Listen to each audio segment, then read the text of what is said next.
जगत के हर कोई जीव सुख की कामना करने के बाद भी सुख से परिचित न होता है, न अनुभवित होता है। सुख जब तक सत्य राह पर नहीं मिलता है तब तक वो सुख भ्रामिक होता है। वितरागी जिन्होंने राग का जय नहीं किया है तो वे संसार से वो जय पाए कि संसार में सुख पाना यानी कि रेत में से तेल निकालना। जो रेगिस्तान की रेत है उसमें तेल है ही नहीं, फिर भी वो खोजता रहता है कि संसार में सुख मिल जाएगा। संसार की हर कोई सुख की परिभाषा में अंतिम निचोड़ पराजय, जीत है ही नहीं, सुख है ही नहीं, अनुभव, शांति, परम बोध है ही नहीं। क्योंकि ज्ञानियों ने देखा और हमें कहा। ज्ञानी के वचन यदि हृदय में स्थापित होते हैं तो व्यक्ति वो अपने जीवन को और ही मंगलमय बना सकता है। लेकिन जब तक उनके वचनों की पूजा, उनके आज्ञा की आराधना समझदारी के साथ नहीं करेंगे तो हमारे आपके सबके लिए इस गति का परिभ्रमण निश्चित। तीर्थंकर को जीन कहते हैं, जिनेश्वर। तीर्थ को करनारे यानी कि तीर्थम करोति थी तीर्थंकर, तीर्थ का प्रवाह प्रवाहित करने वाले। और जीन जिनेश्वर यानी के संसार के हर कोई परिणाम को जीत के अंतर स्तर पर स्थिर होने वाले। आंतरिक स्थिति का निर्माण किया है जिसने, जो स्थिति स्थिर है, जिसकी अखंडितता न भूतो न भविष्य कभी भी खंडित नहीं हो सकती। ऐसी शुभ आराधना और सात्विक अवस्था को प्राप्त किया तीर्थंकरों ने। जिन कहा उसको, जिनेश्वरों को।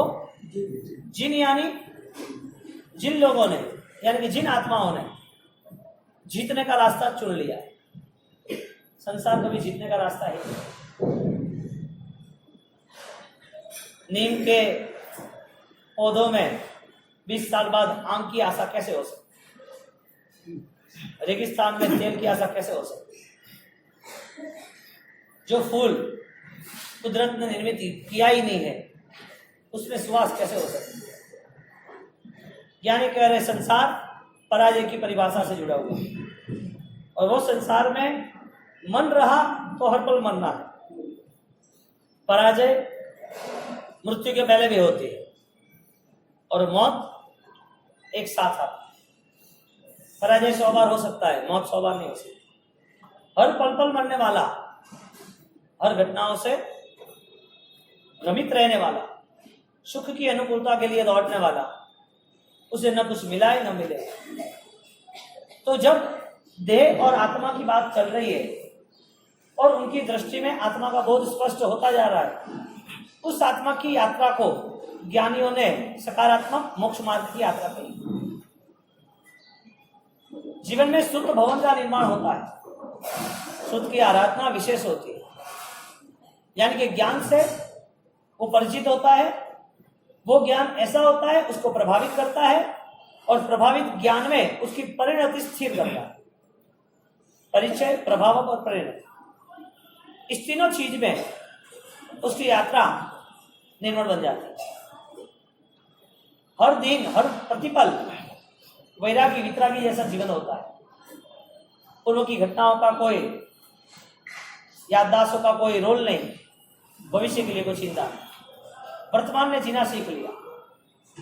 सुबह ठंड की सीजन में एक पत्ते पे ओस सुबह जो आती है दूसरे सुबह नहीं आती। ऐसे जो वैरागी आध्यात्मिकता के स्तर को छूने वाला है उसके लिए हर दिन, हर सूरज और हर चांद, हर शाम, हर प्रार्थना नहीं होती, अपूर्व कर्म।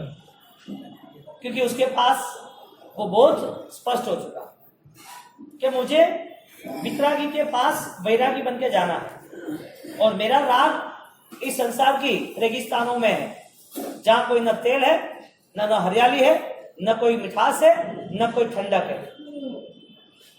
संसार सूखा है पूरा और सूखा संसार, उसमें वो सुख खोजने जाए, शांति खोजने जाए। हमारे यहाँ ये परंपरा है ही नहीं, विश्व में ये परंपरा नहीं है, अनंत काल तक ये परंपरा है, रहने ही वाली नहीं है। यदि मान लिया सुख और मान के चलते रहे तो जितने लोग अस्पताल या जितने लोग बुढ़ापे या जितने लोग दुखी है उसको पूछो दुख की वजह क्या है, क्यों इतना संभाल के रखा है और संभालने की वजह क्या थी। यदि संभालना ही है तो फिर निकालोगे कब? अरे निकालना है तो इंतजार क्यों? सारी स्थिति को देखने जाओ तो विचारशील और चिंतनशील व्यक्ति ही कुछ अच्छे और सच्चे निर्णय ले सकता है। सही निर्णय न लेने वाला, सही सोच न रखने वाला, उसका व्यवहार अच्छा होगा, उसका जीवन अच्छा नहीं होगा। कोई भी वेटर आदमी, एक समझ लो यहाँ पर कचरा साफ कर रहा है, आपके यहाँ गटर साफ कर रहा है, या किसी के घर में गटर साफ करने आता है, उसको आप देख रहे हो तो उसने ग्लोव्स सब मुंह पे बांधा हुआ, कचरा उठाता बीएमसी का, वो ऐसा आदमी उसको प्रोटेक्शन के लेवल पे वो करता है। अब उसको आपको देखने के बाद वहां से जाते हो तो आप हाथ में रुमाल रखते हो, बास मार दे, और वही आदमी शाम को वेटर की तरह आपको फिर से तो होटल में, तो ऐसा ही है, ऐसा ही है संसार। सुबह और शाम पूरा बदल जाता है। जहाँ दुख आता है वहां समझ जाता है दुख है, सुख आता है तो लगता है सुख है, भ्रम में है, सुख दुख एक ही देने वाला पता नहीं है। मन रूपी जो कचरा साफ करने वाला व्यक्ति है वही मन रूपी कचरा शाम को वापिस वो पिरसने वाला, पुरस्कारी वाला, देने वाला, भोजन देने वाला वेटर है। अच्छे कपड़े पहना देने से या कचरा साफ करने से, प्रोटेक्शन देने से उसका नाम, उसका पता, उसका हुलिया बदलता नहीं है। बाहर का जो ऊपरी व्यवहार है वो भीतर का परिचय नहीं दे रहा है, और भीतर का परिचय आपके बोलने, चालने, बैठने, उठने, व्यवहार से आपको खुद को पता चलता है कि मेरी भीतरी यात्रा क्या है। एक आदमी वो गंदी गटर साफ कर रहा है, वही आदमी भोजन दे रहा है शाम को। एक आदमी सुबह अच्छा लग रहा है, शाम को वापिस अपने मन से अच्छा नहीं लग रहा। यानी ड्रेस पहन के, अच्छे व्यवहार करके, अच्छी बातें करके, अच्छे दिखावे करके हमको ऐसा लग रहा है कि हम अच्छी तरह जी रहे।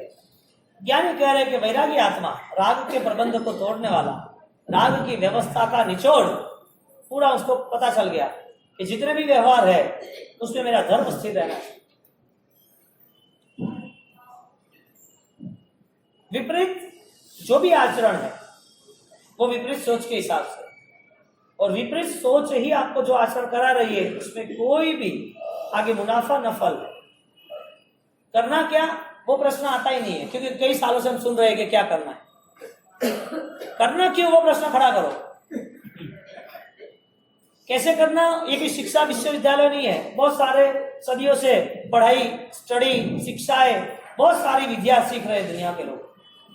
इंसान के जीवन में वो कलंक दूर नहीं हुआ राग द्वेष का, जो बार बार हथियार लेके खड़ा रहता है शब्दों का, विचारों का। कई बार शास्त्र को ही शस्त्र बना देते हैं, और वही शस्त्र धारदार होते हैं, क्योंकि शास्त्र के नाम पर हर लोग ब्लैकमेल हो जाते हैं। धर्म के नाम पर, धर्म की क्रिया के नाम पर, धर्म की व्यवस्था, धर्म के आचरण के नाम पर और धार भेजवा जाती है, फिर उसके राग द्वेष और बढ़ते जाते हैं। धर्म के नाम का राग, धर्म के नाम का द्वेष, धर्म की क्रिया के नाम की स्थान का, और ऐसी मलिन वृत्ति लेके माय में मन में तो जहर वह, तो जहर 20 अनुष्ठान के गरल अनुष्ठान के माय जहर लेने हालो तो करने सांप सांप भी इतना जहरी नहीं है जितना इंसान। इसके लिए तो उसको दवाई देते हैं जहर की, जहर को मारेगा। कोई भी दवाई में आप देखो तो कंटेंट में कटु क्यों लागे, वो केमिकल है, वो केमिकल या कोई भी दवाई, मेडिसिन, उसके जो भी कंटेंट है उसमें कड़वास क्यों लग रही है। पॉइजन को मारता है, अंदर के जितने भी जर्म्स है वो पूरे जहर भरे हुए बॉडी में। ले जहर तू, सांप का जहर तो शायद निकालने वाला मिल जाएगा, इंसान का जहर निकालने वाला कोई नहीं है। परमात्मा के मैं भी नहीं हूं, परमात्मा के मैं भी नहीं हूं, गुरु के मैं भी नहीं हूं। तेरा जहर तुझे खुद को परेशान कर रहा है तो देख। सबसे बड़ी बात यह है कि बुखार का पता चलता है थर्मोमीटर से, और मलेरिया का पता चलता है रिपोर्टों से। ये सब पता चलने के लिए व्यवस्था है। और जब जैन कुल में जन्म होने के बाद जैन कुल की आराधना करने की कोई व्यवस्था हमारे पास नहीं, बना दिए पत्थर के, ईंटों के महल सब, आरस के। तोड़ना नहीं है, दूर नहीं होना है। उनका विरोध नहीं करना है। लेकिन ये सारी मंदिरें, प्रार्थनाएं, क्रियाएं, आचरण, विधि, ये अंतिम चरण में इतने सारे द्वेष, इतना राग, उसे अपनी आत्मा की पहचान न करने दे। वैरागी का मार्ग वितरागी को पहुंचने के लिए है और वितरागी का आदेश हर पल राग को, निचोड़ को खत्म करने के लिए। राग का निचोड़ अंतिम पराजय। जिनेश्वर जिन्होंने पूरे राग को जीत लिया। जीतने के लिए हमारे पास है क्या? कसाई के अलावा कुछ नहीं है। हमारे पास मन में भरा हुआ हमारा पूरा 18 पापों का जहर है। जब भी समय आया उस हिसाब की ट्यून चालू कर दी, उस हिसाब की लाइट चालू हो गई। जब भी समय आया हम बाहर की जब दूसरों पे ज्यादा नजर करते हैं तब हमारा खो गया। एक ट्रेन के अंदर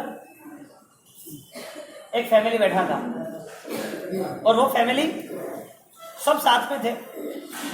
ट्रेन का लंबा सफर था। वहां मौजूद जितने भी लोग थे मुसाफिर, वो सब एक दूसरे से बातें चीते व्यवहार जो भी। अब एक छोटा लड़का 12 साल का, उस 12 साल के लड़के ने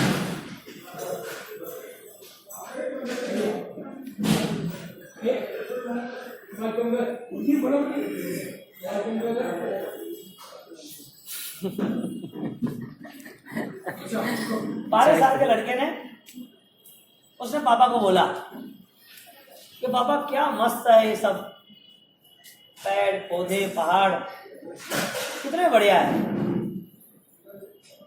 ये कितने फास्ट चल रहे हैं, यहाँ से कितने जल्दी जल्दी भाग रहे हैं पहाड़, ये पौधे, ये पंछी, ये आदमी, ये गांव, ये लोग कितने जल्दी से जल्दी दौड़ रहे हैं, इनकी गति कितनी शीघ्र है। बेटा कि हाँ बरोबर है। धीरे धीरे एक एक मिनट आता गया। पहाड़ के बाद वापस गांव, गांव के बाद वापस नदी, नदी के बाद वापस पंछियां। वो देख रहा था सब और देखते देखते खुश हो रहा था कि कितना जल्दी जल्दी ये लोग दौड़ रहे। अब इसकी बात का आधा घंटा ऐसा निकल गया। पास वाले ने कहा कि भैया आप इस बच्चे को मेंटल हॉस्पिटल में ले जाओ, इसको पागल खाने में ले जाओ, पागल जैसी बातें कर रहा है। समझदारी नहीं होगी तो ऐसी होगा ना। बिना समझदार वाला व्यक्ति अपने घर में भी सुकून नहीं पा सकता। दुनिया में तो छोड़ो, समाज में तो छोड़ो, अपने घर में भी सुकून नहीं पा सकता। हर बार उसके प्रति घर वाले कोई ना कोई टॉर्चिंग कर रहते हैं। बस आप कुछ मत बोलना, जो होता है वो उसका बोलना भी भारी होता है, सॉल्यूशन नहीं होता। कोई चीज सॉल्यूशन वाली हो तो समझदार के वो आदमी बुद्धिशाली, इश्यू खड़ा नहीं हो तो। लेकिन जब वो छोटा बच्चा बोल रहा था तो छोटे बच्चे ने जब ये सब बातें कही आधे घंटे तक, तो जर्नी वाले पास वाले ने बोला क्या काम है, ये बच्चा पागल है, पागल खाने भेज दो उसको, पागल खाने भेज दो उसे, इसे कोई लेना देना नहीं है। ऐसी गलत बातें कर रहा है 12 साल का लड़का, समझदार है, और समझदार व्यक्ति ऐसी बातें करता है, अच्छा लग रहा है। बात क्या चल रही है? दूसरे के प्रति यदि हमारा सही मायना, सही नजर नहीं होगी ना, तो मन में रही हुई घृणा हर वक्त आपको तो परेशान करेगी और सामने वाले का विरोध करेगी। अब देखो संसार में, संसार की अवस्था देखो। वो महावीर का विरोध क्यों हुआ? दादा गुरुदेव राय सिंह का विरोध क्यों हुआ? वजह क्या विरोध की? व्यक्ति अपने मन को इतना अशांत क्यों बनाए घूमता है, इतना बोझा लेके क्यों चलता है? उसे वितरागी देव, ज्ञानी परमात्मा, परमात्मा के वचन वो नहीं दिखते। वो अज्ञानी उस ट्रेन वाले बच्चे को बोल रहा है, उसके पापा को, उसको पागल खाने में रख दो उस बच्चे को। कालो हुआ क्या है, खा नहीं पड़ती कि वो ट्रेन हाले रही है, वो कि दुनिया हाले गए। पहाड़ कभी चलता है, नदियां चलती है, पेड़ पौधे चलते हैं, गांव चलता है। इस बच्चे को आप रख दो। आपकी बात सही है, लेकिन मेरी बात सुन लो आप दोनों। समझाया?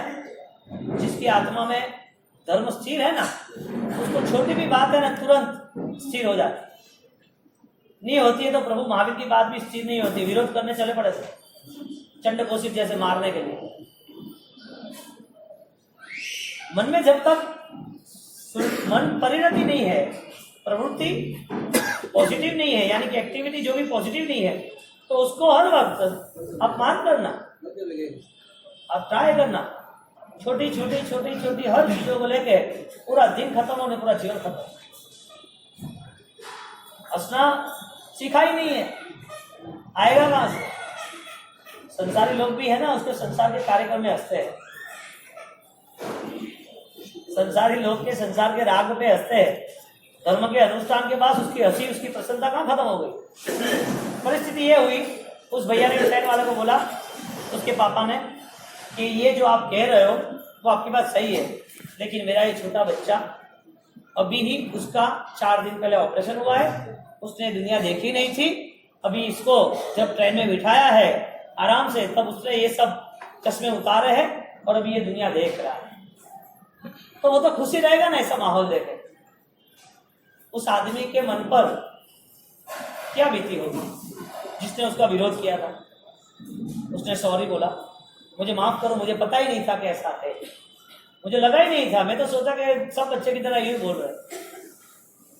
गलती किसकी है? देखनार की। जो देख रहा है जगह पहाड़िया, उसकी गलती है? गलती उसको देखने वाले बच्चों की। बच्चे को देखने वाला जो युवा है वो गलती कर रहा है कि वो बच्चा जो जगह दुनिया देख रहा है वो गलत है? बच्चा जो सही है, दुनिया ऐसी नहीं है, लेकिन उसके लिए प्रथम जब शुरुआत है, वो नजारा देख रहा है, कुदरत के गोद में वो खेल रहा है, तब उसे आनंद आता है कि कितना ही जल्दी जा रहा है। ये तो बच्चा है, हम भी खुद भ्रम में पड़ जा रहे हैं, हम भी सही चीज चुन नहीं सकते, हमें भी पता नहीं चलता कि सही गलत क्या होता है। और होता है, संसार है, चलता रहता है। ज्ञानी कहते हैं स्थिर होने की कोशिश करो। ज्ञानी कहते हैं स्थिरता ऐसी लाओ कि जिसके हिसाब से आपकी अलिप्तता, आपका निर्मोह, आपकी सिंपल लाइफ मेंटेन हो सके। आपके जीवन में इश्यू खड़े ही हो ना, तो इश्यू खड़े हो गए तो जब जग रहे हो तब तो संसार के इश्यू होगा, जब सो जाओगे तो विचारों का इश्यू होगा।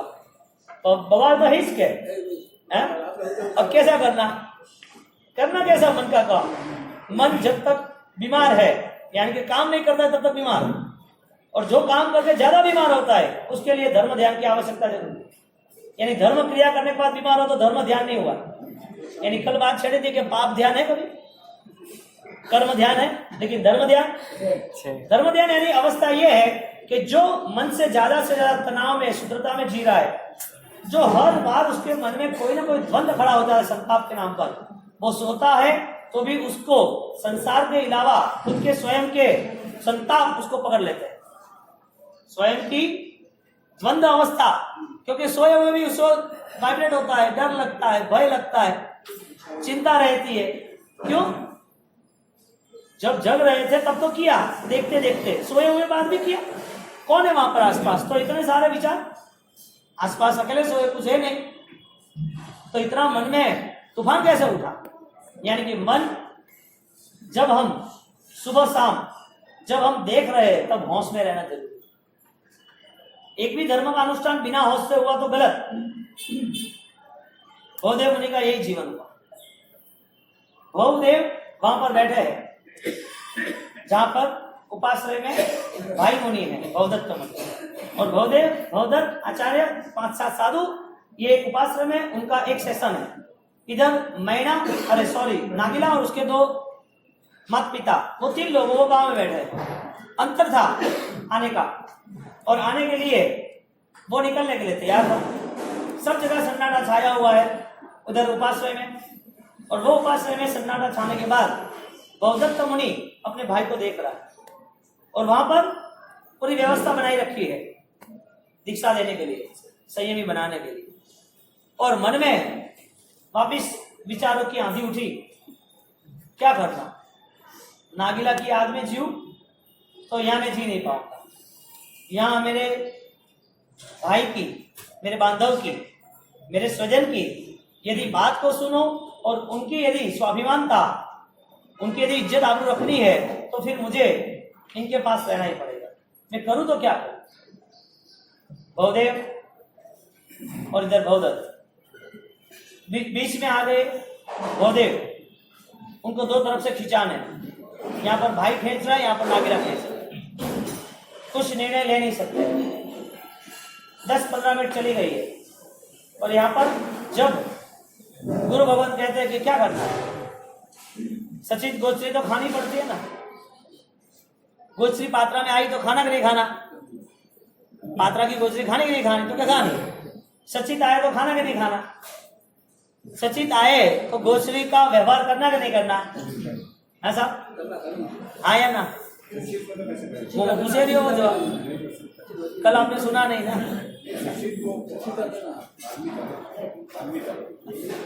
व्यवहार करना कि नहीं करना? गोचरी लाई है, गोचरी लाई है, गोचरी કરવા વાસ્તે लाई है અને गोचरी કરવા વાસ્તે लाई है तो भद्र स्वामी ने समय माते वो बात हुई। भद्र स्वामी ना टाइम माते साधु भगवान बैरवा जाता था और गुरु ने बोला कि आज सचित गोचरी मिलेगी लेके आना। तो के बात में समझा नहीं तो कुछ नहीं, एक छोटा लड़का 3 साल का तुम्हारे साथ दौड़ के आ जाएगा, तुम लेके आ जाना। सचित बैर लेना, सचित बैरा जाता है, व्यवहार से नहीं बहरा जाता है क्योंकि ये मर्यादा थी। लेकिन जब दीक्षित होते हैं आत्माएं तो ये जीव है ना, मरने को दीक्षा देते हैं कि जीवित को? फिर से बोलो, दीक्षा कौन लेता है? जीवित का मुर्दा? जो जीवित है वो दीक्षा नहीं लेता, क्या समझना? जो जीवित है जो दीक्षा नहीं लेता क्या समझना? डेड माइंड तो है नहीं, डेड माइंड तो है नहीं, डेड माइंड तो है नहीं। जीवित दीक्षा लेता है कि मृतक दीक्षा लेता है? देना करना चाहिए जीविता आत्मा ने, मर्दा आत्मा ने। जो मृतक है वो दीक्षा लेता है या जो जीवित है वो लेता है? जीवित लेता है। जीवित को देते हैं या मृतक को देते हैं? तो जीवित को देते हैं। जीवित है और दीक्षा न ले, या तो दीक्षा का परिणाम ना हो, या साधना का परिणाम ना हो, या राग खत्म करने का परिणाम ना हो, या संसार परेशान कर रहा है ऐसी कोई मान्यता ना हो, या संसार छोड़ने जैसा है, संसार में कोई सुख है ही नहीं, ऐसी कोई विचारधारा ही ना हो और धर्म हो, ऐसे आदमी को जीवित कहेंगे या नहीं कहेंगे? मैं पूछ रहा हूँ, मैं नहीं कह रहा हूँ। तो क्या बात करो, मैं ठानी पड़ती, एक बार अटे बोलूं बाद में ठानी पड़ती, क्या बोलेगा? अच्छा ठीक है। और क्या भाव है भविष्य रो, आत्मारा कल्याण रो, नहीं लेनी नहीं। हाँ बहुदेव ना देखता था, बहुदेव के नहीं लेने दीक्षा के, और पहले इनका काम है। मन तो आंधी तूफान हाथे जुड़ेड़ो है, मन में तो विपरीत अवस्था आई है। अटे नागीलारी याद घड़ी आवे અને અટે ભાઈ ધર્મ યાદ આવે। હવે दोनों रे बीच में ईश्वर है और क्या करना है? अपने दोस्त 5 मिनट बाद बाड़ो लो गांधी लाल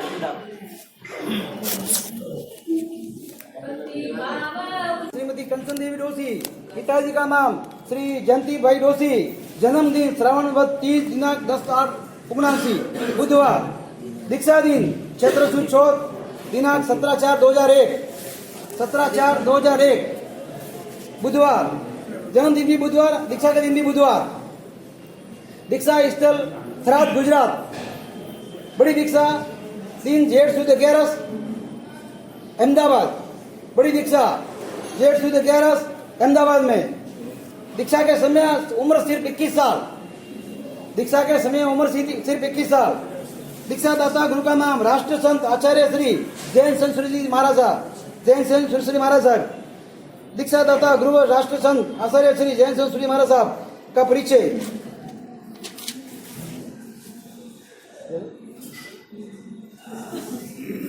गुजरात की धर्मभूमि थराद के पास पिपराल गांव में गुरुदेव का जन्म हुआ था। माता पार्वती देवी और पिता रूपचंद जी के पुत्र का नाम पूनमचंद रखा गया था।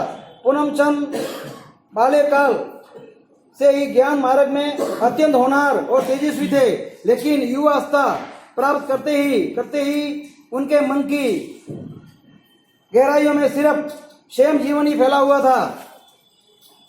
उनकी आकांक्षा पूर्ण हुई और गुरुदेव श्री यतीम श्री महाराज साहब ने उन्हें दीक्षा प्रदान की और नाम दिया मुनिराज श्री जयंत विजय महाराज साहब। मुनिराज श्री जयंत विजय जी ने उस अभ्यास किया और उनके ज्ञान की चर्चा हर जगह होने लगी। जैन धर्म का गहरा ज्ञान सबको आसान भाषा में समझ आए ऐसे अनेकों पुस्तक उन्होंने लिखी। उनकी मधुर वाणी की वजह से उन्हें मधुकर उपनाम दिया गया। उस स्तरीय भाषा को भी वे आसान बना देते हैं। उनके अनेकों साहित्य सृजन से ही उन्हें साहित्य मानसिंह जी की भी उपाधि दी गई। उनकी जैन शासन के प्रति आस्था, अजोड़ चरित्र भावना और मानवता के लिए उनके द्वारा किए गए कार्यों को देखते हुए उन्हें हजारों लोगों की संख्या के बीच आचार्य पदवी प्रदान की गई और उनका नाम हुआ श्री जैन संत सुरश्री महाराज साहब। जैन शासन में आचार्य भगवान को अरिहंत के तुल्य माना जाता है, लेकिन श्री जैन संत सुरश्री महाराज साहब जहाँ जाते हैं वहाँ उनके भक्तों को सैलाब ऐसा उमड़ता है कि लोग उनको तारीफ करने से पीछे नहीं हटते। गुरुदेव ने हमेशा भारत देश के हित के लिए कार्य किए हैं। उनके भाषा को जानने वाले गुरुदेव के भक्त जापान, अमेरिका, दुबई जैसे विदेशों में भी है। गुरुदेव ने अपने सत्कार्यों से पूरे भारत के लोगों के दिल जीते हैं और इसी वजह से भारत सरकार की ओर से गुरुदेव को राष्ट्रीय संत की पदवी प्रदान की गई। गुरुदेव जब भी दिल्ली शहर में होते हैं तब उन्हें राष्ट्रपति भवन आदि उस स्थानों से ही उन्हें आमंत्रण दिया जाता है। उनकी प्रेरणा से राष्ट्रपति भवन में श्री राजेंद्र सूरी महाराज साहब लिखित अभिधान राजेंद्र कोश को स्थापित किया गया है। राष्ट्रपति भवन में भी श्री राजेंद्र सूरी महाराज साहब महाराजा का लिखित अभिधान राजेंद्र कोश को स्थापित किया गया है। भारत में सर्वाधिक जैन मंदिर व तीर्थ को प्रतिष्ठा गुरुदेव ने करवाई है, जिसकी अनुबंधना करते हुए उन्हें प्रतिष्ठा श्रोमणी की पदवी भी प्रदान की गई है। उन्होंने अपना जीवन सिर्फ जी शासन की प्रभावना में दिया है। वयोवृद्ध उम्र होने के बावजूद हर जगह शासन के कार्यों के लिए तैयार रहते हैं। उनकी ऐसी ही शासन निष्ठा को देखते हुए उन्हें युग प्रभावक पदवी प्रदान की गई है, क्योंकि उन्होंने जो कार्य किए हैं वो एक युग के समान देदीप्यमान है। समाज के प्रति उन्होंने जो महान कार्य जीवन पर्यंत किए उसे देखते हुए उन्हें डॉक्टरेट पदवी भी प्रदान की गई है। ऐसे महान है राष्ट्रीय संत कसाधिपति प्रतिष्ठा शिरोमणि युग प्रभावक साहित्य मनीषी मधुकर आचार्य श्री डॉक्टर जैन संत सूरी महाराजा। ऐसे महान गुरुवर के हाथों श्रुत प्रभावक मुनिराज श्री डॉक्टर वेवर मीना साहब ने दीक्षा ग्रहण की है। ये भी एक पुण्यवंत बात है। पुण्यशालियों, परम पूज्य मुनिराज डॉक्टर श्री वेवर महाराज साहब का आज जन्मदिन 39 वर्ष पूरे हो चुके हैं, 40वें वर्ष में प्रवेश कर चुके हैं। पुण्यशालियों, तो भारत नगर जैन संघ की तरफ से उनको खूब अनुबंधना और खूब अनुबंधना खूब सुख शांता पूछते हैं। गुरुदेव को सुख शांता श्री संघ की तरफ से और खूब शुभकामनाएं। पुण्यशालियों, जन्मदिन निमित्त आज श्री भारत नगर जैन संघ की तरफ से लाडू की प्रवाना रखी गई है और दूसरी एक प्रवाना श्रीमान महाश्री श्रम जी कोठारी की तरफ से भी लाडू रखा गया है। एक लाडू की प्रवाना भारत नगर जैन संघ की तरफ से और एक लाडू की प्रवाना श्रीमान श्रम जी कपूर जी कोठारी की तरफ से। खूब अनुबंधना, खूब धन्यवाद।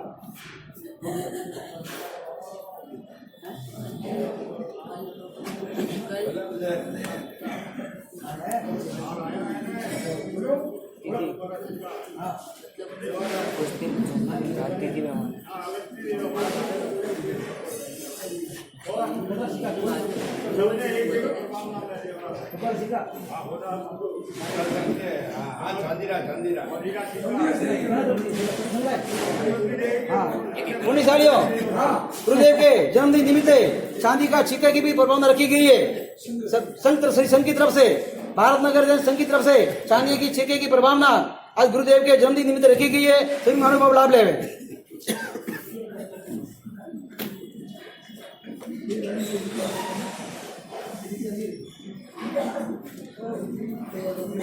पुण्यशालियों, सर्व साधारण फंड का फाला चालू है। जिन जिन महानुभाव की भावनाओं अपना नाम लिखावे।